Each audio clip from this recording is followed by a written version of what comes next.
Assalamualaikum warahmatullahi wabarakatuh. Bismillahirrohmanirrohim. Toleransi yang diteladankan Umar bin Khattab saat di Palestina.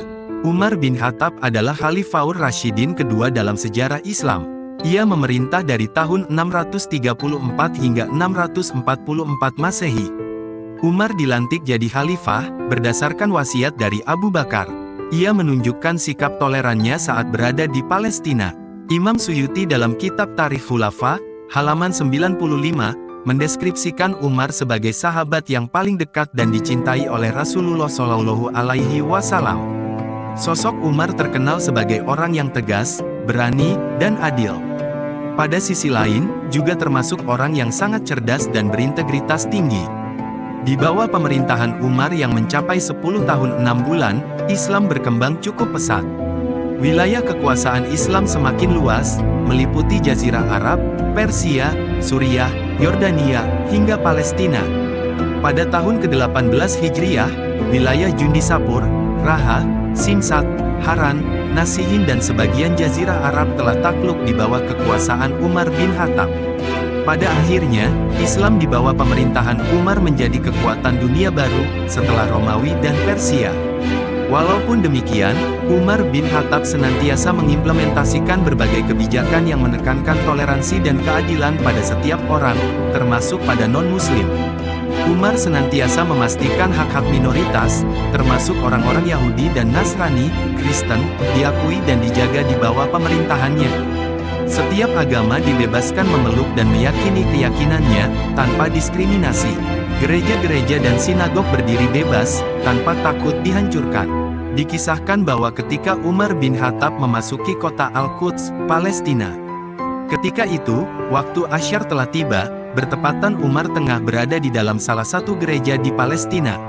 Ibnu Khaldun dalam kitab Tarikh Ibnu Khaldun, jilid 2 halaman 225, bercerita, saat itu Umar berkata pada uskup gereja, bahwa ia hendak melaksanakan salat Asyar. Aku ingin salat, tutur Umar bin Khattab. Uskup menjawab, sholatlah di tempatku, dalam gereja. Umar menolak usulan untuk salat dalam gereja.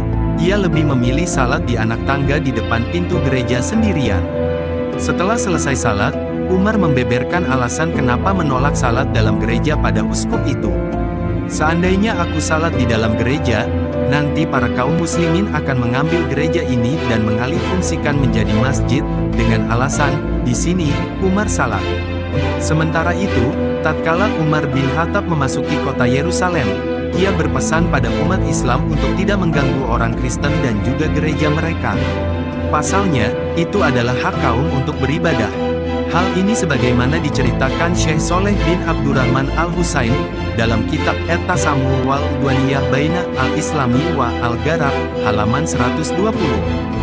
Fakta lain tentang toleransi Umar bin Khattab tidak hanya sebatas pada umat Kristen dan Yahudi semata, tetapi juga pada penganut kepercayaan Majusi, Zoroaster, yang percaya pada dua Tuhan, Tuhan kebaikan, Ahura Mazda, dan Tuhan kejahatan, Angra Mainyu, Ahriman. Hal tersebut seperti diungkapkan oleh Profesor Quraish Shihab dalam buku Toleransi, Ketuhanan, Kemanusiaan, dan Keberagamaan, halaman 116.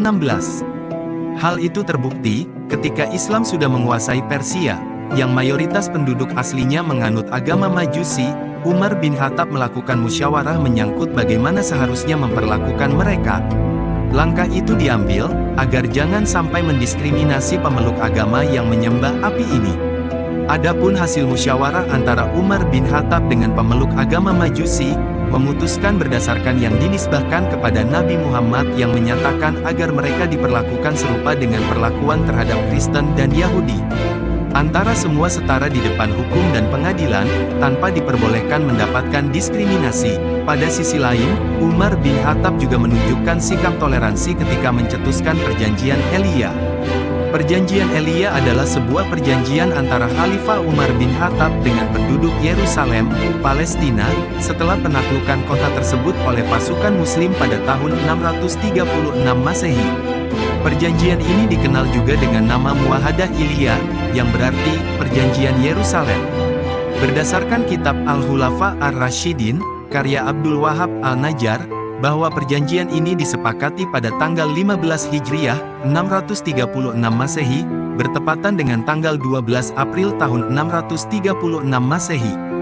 Perjanjian ini ditandatangani oleh Khalifah Umar bin Khattab di Elia, sebuah nama kota kuno di Yerusalem.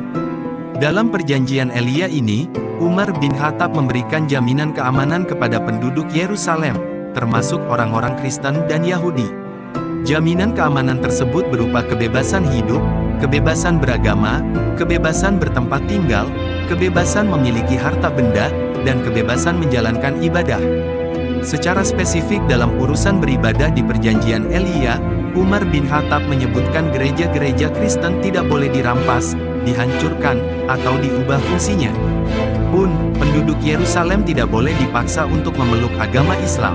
Dengan nama Allah yang Maha Pengasih dan Maha Penyayang, ini adalah apa yang diberikan oleh hamba Allah, Umar bin Khattab, Amirul Mukminin, kepada penduduk Elia dari jaminan keamanan. Umar memberikan mereka jaminan keamanan untuk diri mereka sendiri, harta mereka, gereja-gereja mereka, salib-salib mereka, orang sakit mereka, orang yang tidak bersalah mereka, dan seluruh pemeluk agama mereka. Bahwa gereja-gereja mereka tidak boleh diduduki, tidak boleh dihancurkan, tidak boleh dikurangi darinya, tidak dari batasnya, tidak dari salib mereka, dan tidak dari apapun dari harta mereka, dan mereka tidak akan dipaksa untuk meninggalkan agama mereka, dan tidak ada seorang pun dari mereka akan dirugikan, dan tidak akan ada seorang Yahudi pun yang tinggal bersama mereka di Elia.